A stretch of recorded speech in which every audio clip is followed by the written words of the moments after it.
Yos, selamat ulang tahun One Piece yang ke-23. Semoga semakin jaya selalu, dan semoga Oda Sensei dan tentunya kalian semua selalu diberikan kesehatan serta kebahagiaan. Amin. Sebenarnya Mimin minggu ini nggak ada konten karena sedikit disibukkan dengan kehidupan dunia nyata. Namun, berhubung One Piece berulang tahun dan banyak yang japri Mimin untuk membuat sesuatu sebagai perayaan ulang tahun One Piece yang ke-23, Mimin buatlah konten ini, tapi dengan sedikit bantuan sahabat Mimin. Inilah dia, teori sahabat. Mari kita berlayar. Kembali dan kembali lagi, sahabat Mimin yang ganteng dan baik hati. Kalian bisa follow IG-nya @up_d kalau yang pengen berteman ya. Dan bagi kalian yang bertanya apakah beliau penyandang nama D, kalian bisa tanya sendiri. Beliau memberikan 3 hal atau 3 teori, atau kata beliau boleh juga disebut 3 bacotan. 3 hal tersebut yaitu: pertama, rahasia kekuatan dari Black Maria. Yang kedua, kekuatan baru Monkey D. Luffy. Dan yang ketiga, misteri kesedihan editor Oda Sensei saat melihat chapter 986. Baik, kita masuk ke bagian yang pertama, yaitu rahasia dari Black Maria.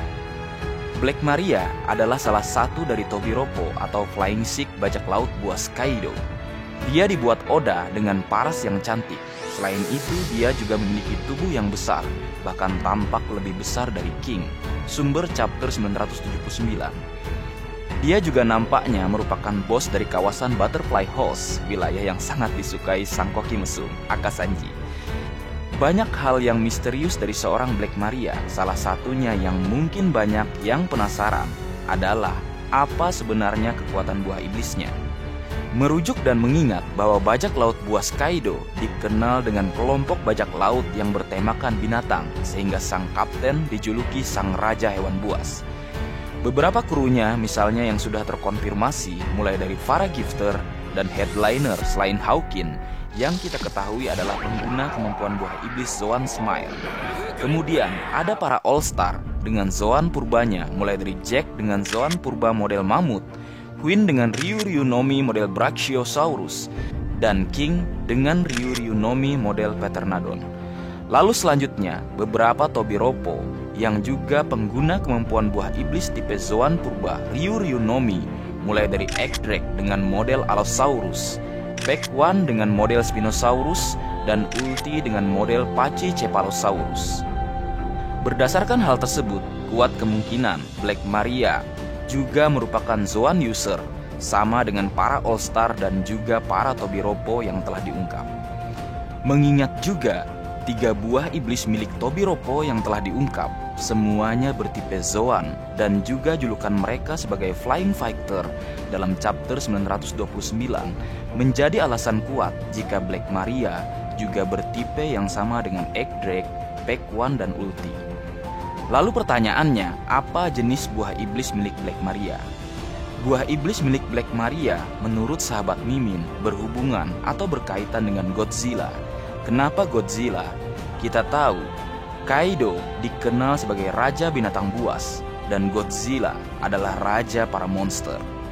Meski tidak serupa, namun Godzilla menyerupai naga dan senjata andalannya sama-sama berupa semburan napas yang sangat mematikan. Godzilla diceritakan memiliki monster yang juga mendukungnya. Monster tersebut bernama Rodan, yaitu seekor monster berwujud dinosaurus jenis Peternodon yang memiliki bara api di sayapnya. Ini sama dengan King yang merupakan pengguna kemampuan buah iblis tipe Zoan purba Ryu Nomi model Peternodon yang juga memiliki api di sayap dan beberapa bagian tubuhnya. Selain Rodan, Godzilla memiliki monster lain sebagai sekutunya. Monster tersebut dikenal dengan nama Mothra yang merupakan ngengat betina raksasa. Mothra diceritakan merupakan monster yang menjadi pasangan atau kekasih dari Godzilla.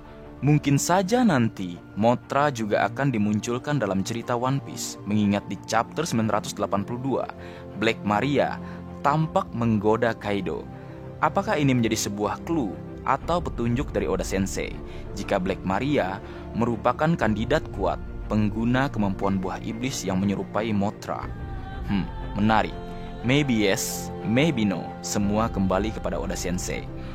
sedikit membahas kekuatan dari Mothra jika benar-benar Oda wujudkan dalam cerita.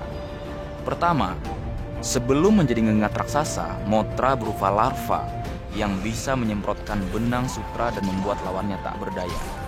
Yang kedua, dalam mode kepompong, Mothra sangat unggul dalam bertahan.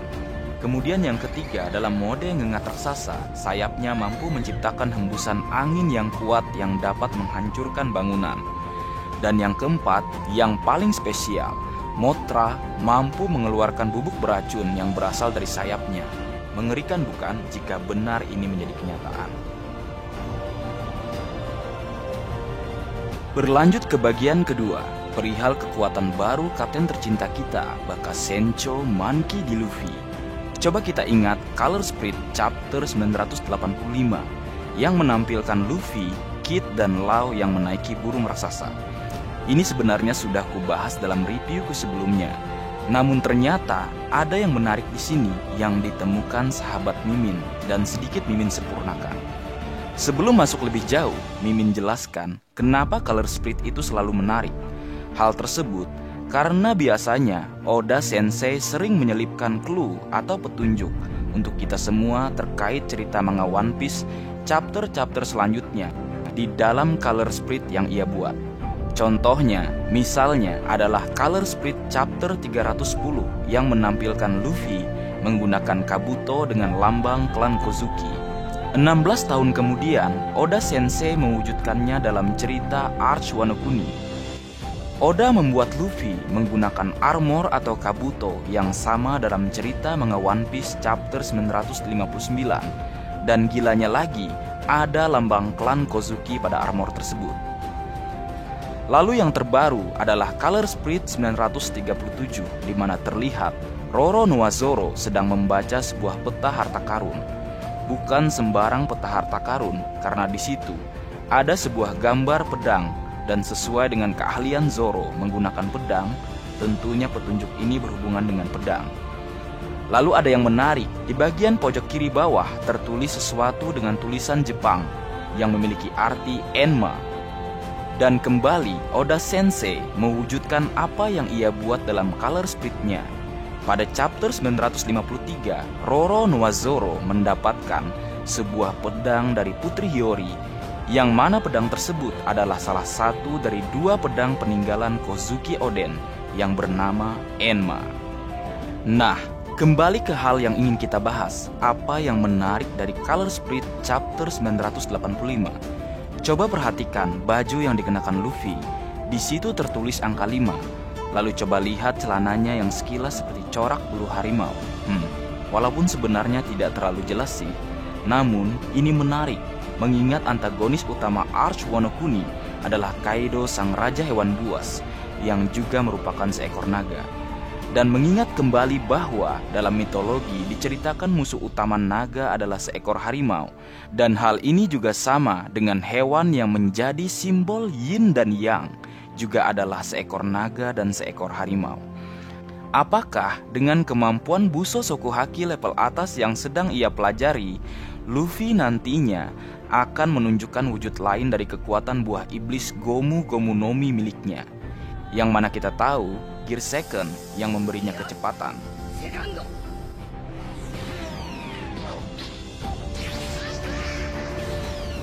Gear Third yang memberinya kekuatan,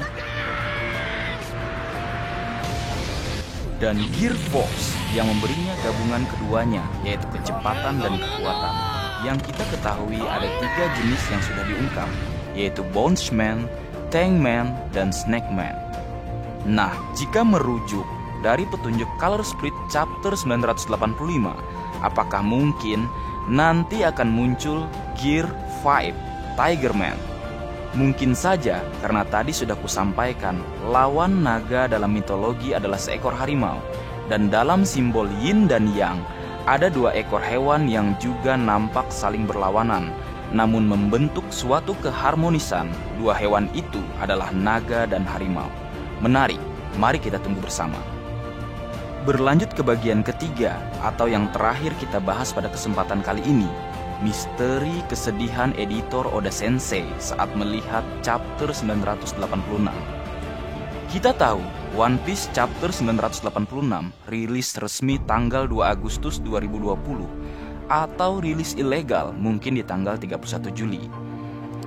Saat streaming One Piece, Takano, editor Oda Sensei, memberi komentar sedikit soal One Piece Chapter 986.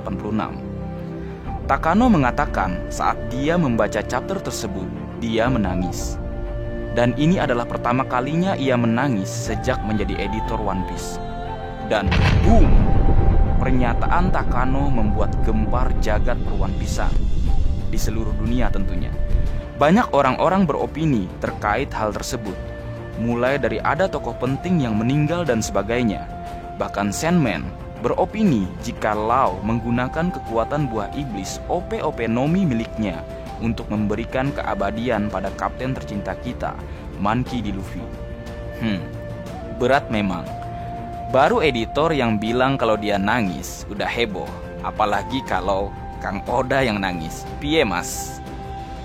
Kalau menurut pendapat sahabat Mimin, si editor menangis karena kisah flashback singkat antara Kanjuro dan Okiku, yang dahulu pernah hidup sebagai yatim piatu sejak mereka kecil dan menjalani hidup di panggung hiburan. Kisahnya begitu menyentuh dan mungkin ya sedikit mirip dengan cerita hidup sang editor, makanya dia menangis. Mungkin nanti akan ada flashback kisah masa lalu Okiku dan juga Kanjuro sesaat setelah Okiku menebas Kanjuro. Di saat itu mungkin Kanjuro mengingat apa yang pernah mereka alami saat bersama menjadi abdi Kozuki Oden. Memang seperti biasa, penyesalan akan datang di akhir cerita. Kanjuro akhirnya tersadar akan kesalahannya. Namun karena dendam masa lalu, Kanjuro telah dibutakan mata hatinya akan kebaikan Kozuki Oden padanya.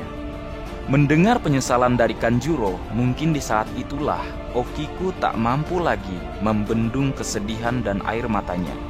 Karena mungkin bagi dirinya yang memang paling muda di antara abdi Oden, Kanjuro sudah seperti kakaknya sendiri. Dan di panel perjumpaan pertama Oden dan Kanjuro tertulis, sepertinya dia atau Kanjuro pernah disiksa di masa lalu, tapi kau menuai apa yang kau tanam. Jika boleh menjabarkan, memang ini semacam kesalahan klan Kozuki di masa lalu yang mempersekusi seluruh klan Korozumi akibat pengkhianatan dari sang pemimpin. Padahal belum tentu semua orang dengan klan yang sama memiliki sifat yang sama atau serupa. Inilah yang dikatakan kau menuai apa yang kau tanam. Buah dari pembantaian klan Korozumi di masa lalu melahirkan sisa-sisa kegelapan yang pada akhirnya menghancurkan klan Kozuki. Hal ini tentunya juga ada terjadi di dunia nyata, bahkan di negeri kita tercinta. Pesan Mimin, jangan salahkan bajunya atau warna kulitnya jika kau menemukan seseorang yang bersalah. Salahkan orang yang bersalah saja, karena orang lain yang memiliki baju yang sama atau warna kulit yang sama dengan seseorang yang bersalah belum tentu memiliki sifat yang sama dengan orang tersebut. Kita semua bersaudara dan juga memiliki hobi yang sama. Kita semua mencintai One Piece, sebuah manga dengan sejuta pesona yang tak bisa dijelaskan jika kau tak ikut menikmatinya. Sebuah manga, buah karya dari mangaka jenius. Tak perlu kusebutkan satu persatu prestasinya, karena semua orang tahu akan hal itu. Selamat ulang tahun One Piece yang ke-23. Semoga jaya dan selalu menginspirasi. Hormat Mimin, Marga Anime. Sekian.